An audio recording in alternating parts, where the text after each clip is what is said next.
Okay, right. Hello, everyone. This is me, the Dark Master. We got a fantastic guest. I haven't seen him for a long time, even though this is on Zoom. It's magnificent to see Master Don Dalton again from Ireland. We've had many adventures in the past, you know, even in West Africa. Remember the Ghana versus Nigeria football match? That's right. In the African That's right. Which was awesome. That was great. So how are you doing, Master Dalton? How are you doing? I'm okay. I'm tired, of course, the same as all of us, of this situation, you know. Yeah. The last year was more than a year now, I think, but the last year I had a lot of events planned, so I think I had 20 foreign seminars cancelled, you know, in the last year. Yeah. I would have been traveling a lot of the countries I'd been there before, but I had been scheduled to go back to the Philippines, Ethiopia, Malaysia, Australia, Japan, Russia, a lot of nice places. I had been to all of those places, but it's nice to go back and do another seminar and be with the people. And always I would kind of take a little bit of time for myself as well. So maybe teach a day or 2 days, whatever it might be, and then, you know, just relax, take a few more days, get a chance to read. But now we have this a year of reading. You know? Yeah, but you know, whenever I'm on social media, usually ranting on Facebook, I see you and wow, he's here, and then the next week you're somewhere else, and then I think, wow, you must be the most traveled Taekwondo master in the world. I don't know. There's a lot of people out there traveling, but I suppose, look, to be honest with you, it's a privilege, you know. It's you know yourself, when we travel to, I mean, you've been to Ghana a few times. Going there, like, and experiencing a different culture and making friends, we're very, very lucky to have that opportunity, you know. So I realize that the lockdown makes you understand even more how lucky we are. Yeah. You know. Well, yeah. We're doing what we love, you know. Oh, exactly. I was planning to go to, because I've been to Ghana a number of years, 12 times, I think now. Was planning to go again. I had a couple of invites to a few other countries, and I'm also missing my trips to Norway as well. We got myself and Matt Rob, when we go to Norway every few months. So we've missed that last year, but hopefully we'll be back there again soon, and we'll be able to, you know, see old friends and catch up. Yeah, well, you know, people probably don't realise that when we went to Ghana, it was for Taekwondo, but it coincided with the Africa Cup of Nations, you know. Oh, and we got to go to two games, and the atmosphere, being football fans, it was astounding, you know. Like, we were like young children, you know. What a phenomenal experience, just brilliant. It was good. It was good. It was and the thing was, I say to people, you know, we were seeing you know, Premiership players, Drogba and those people, just for that's right, pennies, really, the entry price. We did. We saw Mali. We saw Cote d'Ivoire, we saw Ghana and Nigeria, you know, and the standard of players, my God, fantastic. Fantastic, it was awesome. Well, I mean, this, you know, my podcast is about talking to martial arts enthusiasts and students, instructors, and whatever. So, and what I always like to ask is just to let people know about your martial arts journey, because people see us at events, they see us at tournaments, seminars, and we stand in front of people. But people don't always know our journey. They don't know, you know, how we've arrived at this point. You know, so I don't know if you could you shared a little bit about the our Ghanaian experience that time, but perhaps you can share a bit about your martial arts journey.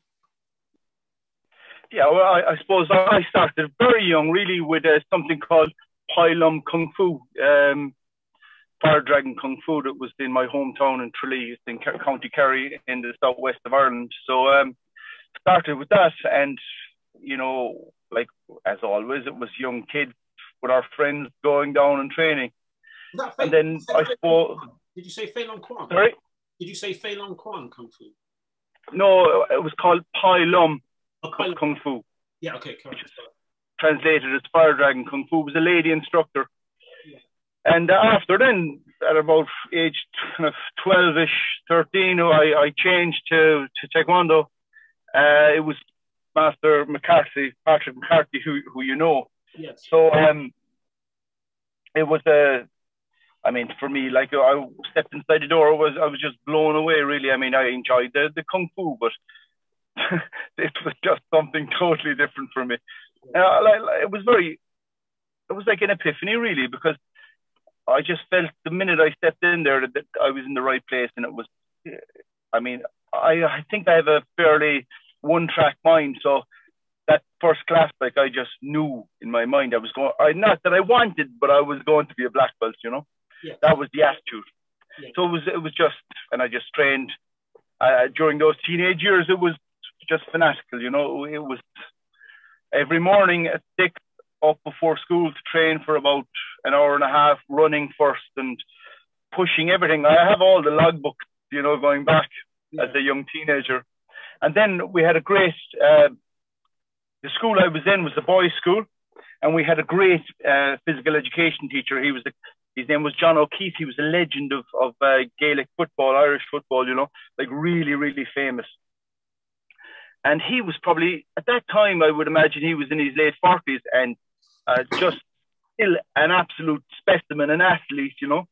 And he was a great support and always kind of, you know, pushing, even though his sport was Gaelic football, he was supporting us and pushing us. So we had a new gym built and we had a big weight section. So every day, first of all, training in the morning, then at lunchtime, I would get in 55 minutes of weight training. And then on Thursday and Tuesday and Saturday, I would have Taekwondo. So on Thursday, Tuesday, and Saturday, I was training 3 times a day. And the other days was twice a day. But on Saturday and Sunday, I got the keys for the hall, and I would spend hours in the hall. So, and it was all social as well. That was the great part, because all my best friends, well, half of my best friends were Taekwondo people. So we were all doing that together. The morning training I would do by myself, but like the Saturdays and Sundays, it was with our friends. Yeah. And you know, and my other best friend was a serious soccer player, you know. Yeah. So we were all. It was a kind of a healthy environment to grow up with, you know. Well, brilliant memories. Can I just picking a point out of what you said there, because there's something that just came into my mind, and you're talking about teachers at school and so on. Because I actually had a teacher at school, Mr. Francis, who he saw something in me, you know, and man, he was a great man, because, you know, I was captain of the football team, rugby team, whatever. And I went to an old style grammar school, and there weren't many black kids there. And I also often say to people, that's where I learned to fight. But it was very interesting, because, you know, he'd say to me, I remember one day he said, "Oh, we want you to run in the Olympic, in the school trials." And I said, yeah, fine. So, you know, it's at this place. And it was the first time I was ever going to run on a rubber track. It was a new track at that time. Oh. So I remember going home to my dad, and I said, tell my dad, and I said, you know, can you take me up? My dad usually say, oh, I got to work. So he wouldn't take me. Yeah. So I remember going back the next day to school, and Mr. Francis said, oh, are you going to be there? I said, oh, no, my dad can't take me. So he said, right, you be ready at 9 o'clock, and I'll pick you up, and I'll take you. And he used his own time, and he took me. Now, where I'm getting to here is that a few years ago, I was searching for him to say thank you for everything he did for me. And I searched the internet, and I couldn't find him. And somebody said to me that he'd moved to China to teach. And I thought, well, I'm never going to find him in China. But lo and behold, about a year and a half after that, it was Christmas time, I had a message from him saying, oh, this is Mr. Francis. I've just been to your website and just want to say how well you do. I thought, wow, it's him. Anyway, he said to me, listen, I'm coming over next year. And I said, wow, I'd love to take you out for dinner. So anyway, cut a very long story short, he came over. I took him out for dinner in Bath. And just to say thank you, we took some pictures together and just said thank you for everything that you did. You know, you made my school life, you know, worth it, and so on. And so, you know, just what you're saying there about an example, having that teacher, you know, to look up to, and that was me as well. So yeah. I actually remember you telling me that story. Yeah, it stuck in my head because there was that parallel for me. But I mean, I think when I was that teenager, I wasn't particularly studious. I mean, I had no interest in school. Like, to be honest with you, I just dreamed about Taekwondo. So that was it. It was, and I suppose I did no work whatsoever. I wasn't a good student, but I had to, like we have what we call the leaving certificate. It's the final exam when you're about 18 in Ireland, So it's a 2-year cycle. And at that time, my plan was so we got into 5th year and 6th year. When I went into 5th year, my plan was train really, really hard and repeat the leaving cert. That's a very bad plan. If my son said that, I'm going to take 2 years off and just train, and then I'll repeat the leaving cert. But that was the way it was. Just Taekwondo was everything. Like, I mean, I dreamed about it. My bedroom was. I put up a post about 2 weeks ago. It got about 160 likes and messages about Master Tony Sue. Like, he was my hero. I had him on the wall. And Benny Urquidez. They were the guys that that I kind of really looked up to and watched. And I suppose I had to repeat the leaving certificate and study. In the end, I had to study because I wanted to go to university. Yeah. And that suited me more, being in university, because there was a lot of free time, and it wasn't as structured as the other way. So I enjoyed it. I spent 6 years in college, and all of that was part of the journey for me, because I had free time for Taekwondo and boxing as well, So, but going back to that school teacher, I presume he's probably in his 70s now, and he's still an athlete. Well, amazing. Yeah, well, it's the same with when I met my school teacher. I couldn't believe how fit he looked. He was a Welsh chap, actually, and he was into rugby, but he always kept himself really, really fit. He always looked fit. He was always, moving quickly around the school and things like that. But coming back again, you mentioned Tony Sewell. I mean, man, the first time I met him was at a squad training session in St Andrews in Scotland, and he was. I think he just got his black belt, or I don't know. We were roughly about the same grade, but I remember thinking, I was quite light and I was quite fast, and I was sort of coming up there trying to make my name, and then there was this, and everybody used to spar with everybody in those days. There was no weights; it was open weights. Yeah, that's right. Yeah, I remember lining up against him. I was thinking, well, I can move around, whatever. And then when we started, before I could move, he picked his leg up and kicked me across the room. And I thought, wow. So I came back again. He did exactly the same again. And I could not believe how quick he moved his leg. And I mean, so quick, and just bang every time. And it was a push, really. It didn't hurt me. He could have. But if he wanted to, he could have hurt you. That's what I'm saying. He could have hurt me, but he didn't. I remember at the time, Dave Oliver was saying, "Oh, take it easy, Tony." And I was like, "Wow, this guy is quick." Yeah, fantastic times, fantastic. Well, he was. I mean, I had that video VHS tape of you remember the Geico Spectacular? Yes. You had the Steve Anderson, who recently passed away, and he was competing against Master Sewell, and with, of course, the great Troy Dorsey fought Harjit Singh. I devoured that video. I watched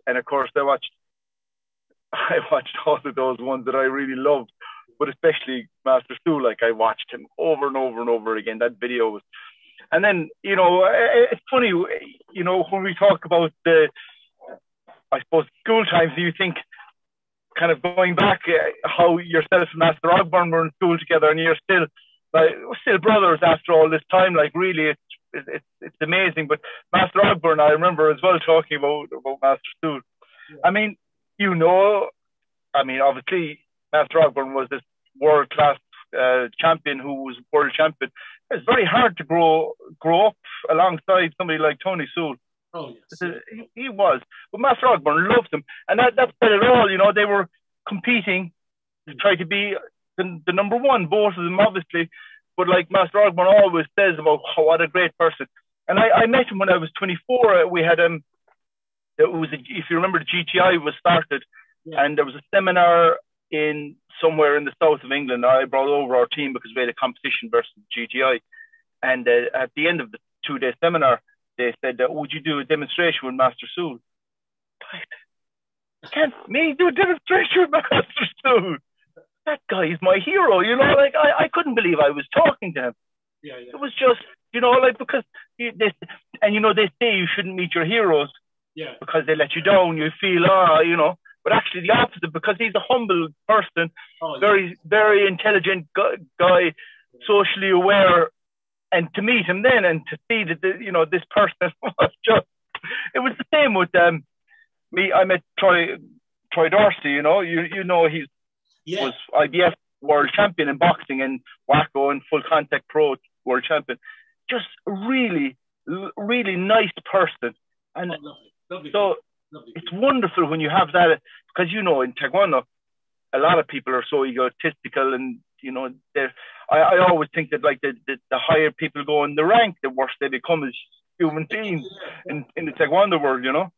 Well, so it was kind of, it just goes to show you can meet these people and see that they're still themselves, you know. Well, you know, you mentioned Troy Dorsey and that team. I can't remember if I told you this as well, but I actually fought Tommy Williams, who was unfortunately he passed. Wow. He was 33 at the time. And great fighter. Oh man, when I say I fought Tommy Williams, he fought me and I just ran. He was hard. He was a hard guy, and to be honest, I was glad that I came out of there without any serious injury, because it was in a ring, and man, but such a gentleman afterwards, a real gentleman. He didn't sort of you know, rub my face in it or anything like that. He just, you know, shook hands, thank you, he was PKA, full contact world champion. That's right. Yeah, he was. Yeah. But lovely, great, and a great experience. You know, something that I'm glad that I did, and glad that I came out alive. But I mean, some beautiful people that you mentioned there, and I think that's what for me, and perhaps this leads on to my next question. Really, is what you feel that martial arts has given you as a whole and as a person. I know that's very open-ended, and you could probably talk about that for hours. It certainly did a lot for me when I fell in love with Taekwondo particularly, and martial arts in general. It completely changed. And very much like you at the time, I started at 16, and I was just starting training at Rolls-Royce to be an aircraft engineer, which when I started, that was like over there, but Taekwondo was my thing. I was, you know, my mother would say, "Oh, have you done your studies?" I'd say, "Yeah, Mum, yeah, I've done them." You know, I would go, "No, I'll do them later. I'll just go out and do my Taekwondo training." And I completely, how I passed those exams, I don't know. I did, but the Taekwondo was the thing that was in my, you know, as you said, I was very blinkered. So, but yeah, how has it helped you?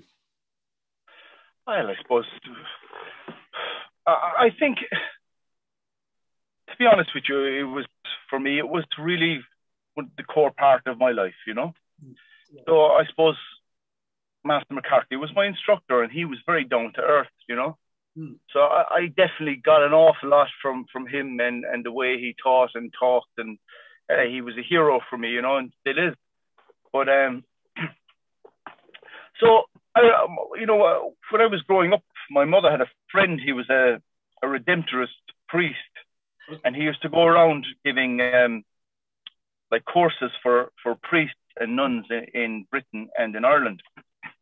Father Goodall, he was from the north of Ireland, and he would come and he would stay with us for weeks, and he was a wonderful person, you know. But the Redemptorist priests are full of passion, you know. They're great, actually. But and he said to my mother, he said, you know, at that age when I was like 10, our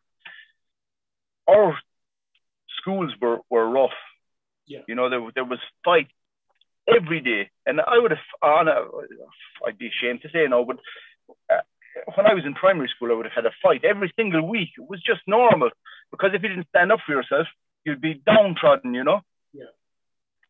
And we had these little gangs, and you know, it was kind of really foolish. But the comparison with my kids and how they grew up, and they never see almost no fighting the whole year in school, in national school and so on, which is fantastic. But so we were hardened. But he said to my mother, he said, Don, it's a very dangerous future ahead for him, because he said if he goes with the wrong people, he could be in a really bad situation. But if he goes the right way, he can do really well. And I suppose I was brought from Taekwondo around really good people, and I think that was the key for me for having some success anyway, you know, in my life in that way, you know. But in our lives, you know, we always have this up and down. It's like sine wave. Yeah. There's always something that, you know, is going to knock you, but you have to get back up. And I think those people that I grew up with, like as a teenager, Anthony Griffin was one of my best friends, and we started a club together, and we're still friends now. He's not doing Taekwondo anymore, but you know, Master Reardon, John Reardon, Master Moriarty, Jason Moriarty, we grew up together. They were training with me as my students, but really, like, we're best friends. We're like yourself and Master Ogburn. Yeah. We're like brothers, really, you know. So being around all of those people gives you a great balance in your life, and it molds your personality, I think, you know. Yeah, I agree. Like, if you notice some groups of Taekwondo people where maybe the egos are very high, you'll notice that the whole group of them, the egos are high. Yes. Yeah. You know, and actually it's unhealthy for everybody who's part of that, who's got that elevated ego. Sure. So I always say we use the internet, we use Facebook, we use here's Casper, we promote our organization, and in a way you're promoting yourself, because that's part of the business. But like, you never shouldn't be believing your own hype and all of that, because it takes you away from being yourself, you know. Yeah. So I think that's what Taekwondo has given me, and then just it grounded me around good people, you know. Yeah. And I said, like, you know yourself, I don't really want to waste my life being around people that are negative, you know, that are negative forces. So I'm happy now, because we really have good people that I'm working with, you know. Yeah, and that's essential. I mean, I feel the same. You know, my instructors in Uma with Master O, you know, we're brothers. We phone each other 10 times a day, and you know, in normal times we're in each other's lives literally all the time. So I think that sort of that brotherhood and that camaraderie is very, very important within you know, the martial arts you're doing. And I think, as you say, you know, you have to be you know, as a for want of a better word, as a leader or senior grade, you have to be approachable, because the way that you are going to be, the way that you are, is the way that others are going to be when they come up, you know. And I think if you can set that example and say, well, actually, you know, underneath whatever belt you're wearing, we are nice people, then I think that's probably the most important thing. Well, hopefully we're nice people. Well, you're a nice person, I mean. Well, I'm hoping so. Well, I've been mentioned so far to the guests that I've interviewed that I've always been a hyper person. My mother, she was quite happy actually when I started doing Taekwondo. She really encouraged me. I think she knew that I needed a focus. So when I found that, she was, even though she wanted me to do well as an engineer, the martial arts, she could see that was me, because I was always into football. I was a big football player, you know, played at quite a high level and that type of thing. But in recent years, I've started doing some meditation and some breath work, which is really, I think it's changed me as a person. It's given me a way to sort of have that other side, rather than the manic side that I normally have. It sort of calmed me, and I just breathe and collect my thoughts and calm myself. And I do that twice a day. in the morning, in the evening before I go to bed, and I quite find it valuable. So yeah, no, I was just asking whether you found anything like that, whether it be meditation or breath work or anything else within your life that gives you that calm. Oh, it's funny. I've never spent time with meditation. My friend Master Iqbal, Khalid Iqbal, we're really, I love that man so much because he's a wonderful person. Really energy. I think you'll really like him. I'm not sure if you know him, but yeah. He spends a lot of time with meditation. But do you know what I do? I mean, I do read, but I actually spend probably too much time. But it's almost a form of meditation, playing online chess. Okay, yeah. No, it's not the same as meditation, obviously, because your mind is very focused. Yeah. But for me, I have an addictive personality anyway. That's why I never drank alcohol or smoked or anything like that, because I kind of recognized at a young age about that. But it's kind of like an addiction for me at the moment. I could spend at least an hour every day, but sometimes it could go more, but I have to try to stop myself, Yeah. But I just feel it's really, really good for me. It calms me a lot, I really have to. It's amazing because if you go in playing it with any outside distraction, you will lose always. So you have to be focused. Even you can't have people talking, Yeah. So that's a kind of a form of meditation for me, but I know it's not the same. Yeah. But yeah, so I do that every day. It could be usually in the morning. So I'll always I could spend about an hour and a half reading the newspapers every day. Yes. And at least an hour doing that. And normally I train in about an hour and a half, but in the last 3 weeks, I had more than 3 weeks. I tore a muscle in my stomach, Okay. And it's a bad injury to get because it takes a long time to get rid of, Yeah. So I kind of came back about 3 or 4 days ago back to training again, and I just have to be careful because yourself, we have this kind of push. I do anyway, and I think you do as well. And always pushing when I do exercise, try to improve. Or like my younger son Julian is crazy for the gym, so we train together. He's 18, and I'm always trying to keep up in terms of we do weight training and stuff together, so I'm trying to keep up to him. It's good for me, and I like to have that moment with him training, together as well. So even though we're on lockdown, we always do that every time, he's with me, Yeah. Well, it's interesting that certain things, I can relate to the chess. I mean, I love, which is good. I love puzzles. I absolutely love doing puzzles, and it's during this lockdown, I've probably done 10,000 piece puzzles. Wow! And I see it as a challenge, but it's almost a meditative process. And when I finish it, I can't tell you how high I feel. I did one recently of the Titanic. Perhaps on this podcast I'll do some stills of all the puzzles that I've done.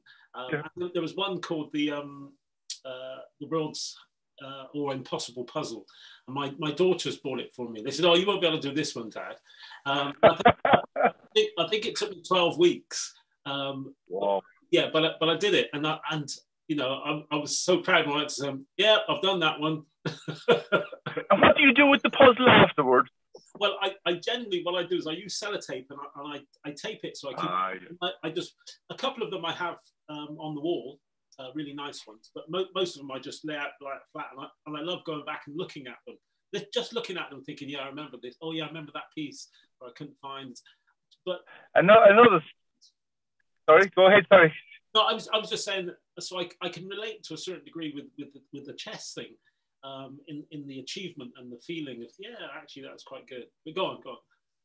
No, but this is the opposite to meditation, but it's kind of it's slightly pathetic as well. So with the chess, it's an online. It's called chess.com. There's a huge amount of people playing it around the world, and I play different ones. I play a 10-minute game and a 5-minute game because you have to really think fast. Yeah. But my heart rate would be pounding as the time goes down. Yeah. Because both, if you run out of time, you actually lose the game. Yeah. So you're trying to get a checkmate, obviously, in that time, in that fast time, but phenomenally exciting. But like I would actually be perspiring, you know, and maybe it's that competitive nature. So I've taken it away from Taekwondo, I put it into chess. But another thing I do as well, which is slightly meditative for me, is I take Casper for about 90-minute walk in the natural woods here in Ballincollig. It's just outside Cork City. And I love that. And it's kind of, from my father, I had greyhounds when I was a kid. Yeah. Sometimes I would go walking with him. So my father's passed away now a few years, but like when I got this dog Casper, it was like almost getting a small piece of my father back, you know. Yeah. Hard to explain, but even going for the walk, I often think about those things, you know.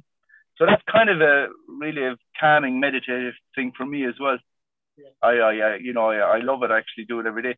This is one of the things about the lockdown that can be really good. I don't think it balances out the things that I personally miss in my, with Taekwondo. Yeah, me too. Because I really, really miss, teaching my classes. I don't like Zoom, even though I will do some things. I just find it, for me, I love to be around students. Yeah, it's that kids. It's that real connection, isn't it? That real connection. It is. Over you don't get the same sort of thing with students over a screen, which is. So I really miss that, you know. So there are positive things, yes, but as I said, I don't want to get balanced out what we've lost. But it's also a thing, I suppose. The pandemic has made me think about, living a little bit more simply, which is good, you know. Yeah. And of course, in the richer parts of the world, a lot of people don't realize, like, how good we have it as well, in that way. And maybe this gives us that taste of that as well a bit more, I mean, 90% of the world never fly ever in their life, Yeah. No, I agree. I think that, I've had my rants on Facebook about the lockdown, but actually, my breathing, my meditation has helped. I also do some time-restricted eating, where I have some intermittent fasting. So I've been doing that for a few years now. And how long a day would you do? Like, for example, is it a few days or is it so many hours?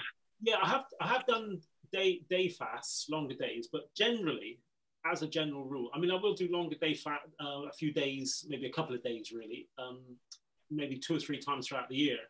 But mainly, I'm doing sort of time-restricted eating. So I eat a maximum of twice a day, sometimes just once a day. Yeah, I'm the same. Yes, but I'll stop eating maybe 5 or 6 o'clock, and then I won't eat again until probably 1 o'clock. I haven't eaten today. What are we now? We're 1:30 now. I haven't eaten. Yeah, no, neither have I. I've had nothing so far.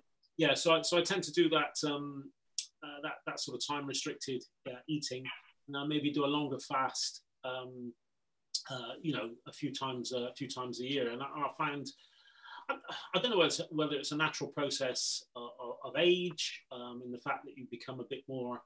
I don't know, a bit more. I want to use the word spiritual. I'm not sure if that's the right word, but I think you look inside yourself a bit more, as you say, and particularly you've traveled, I've traveled. We've been to places where people live with nothing. They live with nothing.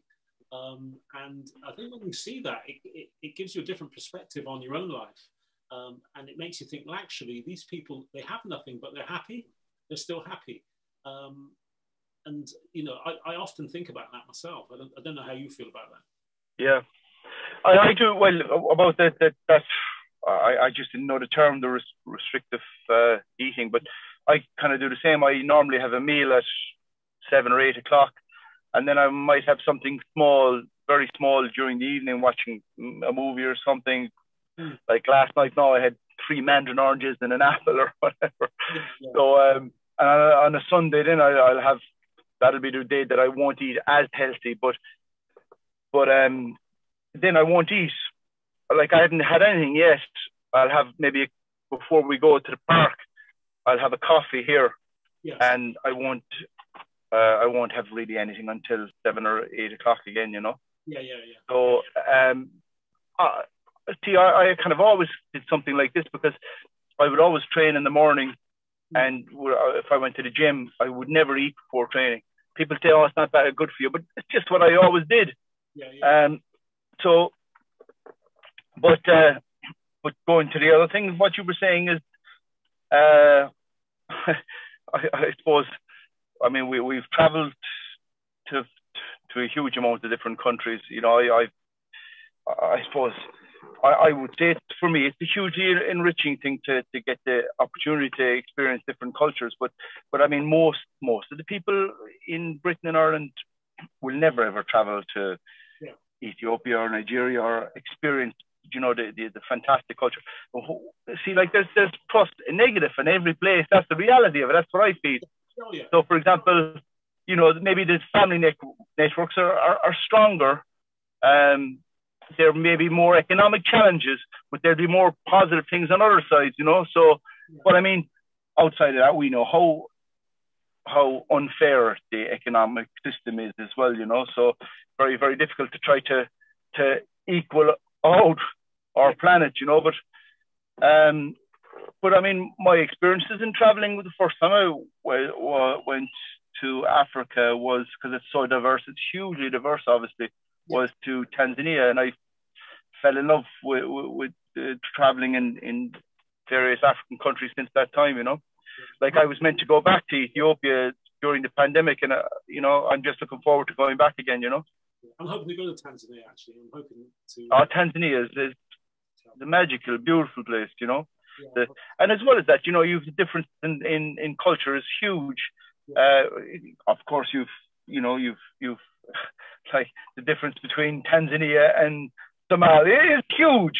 Not mind West Africa to East Africa or North Africa, but like last time I was in a place called Diradawa in Ethiopia, and I mean, to travel with Taekwon-Do to Ethiopia is astounding anyway, because there's no country in the world, I think, like Ethiopia for Taekwondo. Really, I don't think anywhere in the world comes close to it. So the last seminar that I did there, Master Hassan said to me, he said, he's written on a messenger, there's 3,000 people in the seminar. I thought he made a mistake. I thought he said 300 people. Right. And so we get there anyway, we're driving. We arrive on the plane. I'm getting a coffee brought into me now. I think, Yola, how are you? Oh, no, sorry. Okay, sorry. But so we're driving down to the stadium. I look, there's just lines of people walking there, you know, bus loads of people and people walking. And I look down into the stadium and it's full with people. I turned to I said, it's really 3,000 people. I said, yes, I said you many times. That wasn't Master. And I said, 3,000 people. So there is nowhere in those. So even just for the Taekwondo, traveling in Ethiopia is astounding. But then you go to this country with this unbelievable rich culture, you know, long Christian culture there, big Muslim population, music, food, you know, architecture. It's just such an amazingly rich country. So, you know, I like that. Again, I'm just looking forward to going back now. You know, if you would, I don't think you've been to Ethiopia. You would love it. I'm sure you would love it. You said a few times that I should come, and I will. I'll make the effort. As you know, things are well in our lives. They're busy with always busy with Taekwondo, unfortunately. And my problem as well. Well, it's not a problem. It's I'm grateful for my children. I've still got young children. That want to see me. So you know, I've got older ones and younger ones. So yes, of course. You know, there we go. Well, listen.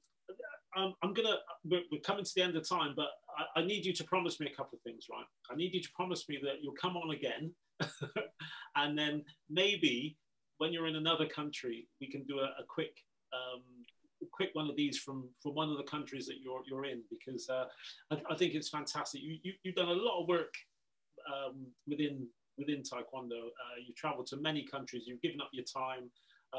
You know, you're a fantastic ambassador for Taekwondo, and you know, I hope that other people will follow suit and, you know, spread the word of Taekwondo or martial arts? No, listen. It's actually the privilege is really for us to go. You know how lucky we are to go to these different places and experience it. So, you know, people say you do a lot of work, but it's actually, I mean, it's not work, you know, for us.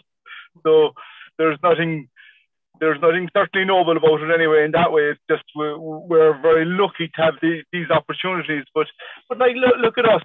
We're friends. I actually met you, by the way. I know time was up in 1998 at the Open World Championships, but I think you don't remember that. But afterwards, then we had so many times you were coming to Cork, to Ireland, and I was going over to you guys, and you know, I mean, I loved you and Master Black and Master Ogburn. Like, are just very unique, special people. So, I mean, like, what did you bring into my life as well? Just a chance to be around people like you, huge influence. So, you know, thank you for that anyway, and for long years of friendship. I miss you a lot. Well, you know, I miss you. We'll definitely get together soon. I'm sure we will. And you know, look after yourself. Stay safe, as they say. And you know, let's share some. I'm not into alcohol myself, but I am into green tea. So let's share some tea. Let's do that. Let's do that. Okay, my friend. I'd like to say thank you so much. Everybody bye. Listen to this. If you ever get a chance to train with Master Dalton, I'll try and get some information to put in the show notes for you. You will not be disappointed. He's a great ambassador for Taekwondo. So thank you very much. Thank you, my friend. Thank you. Bye-bye.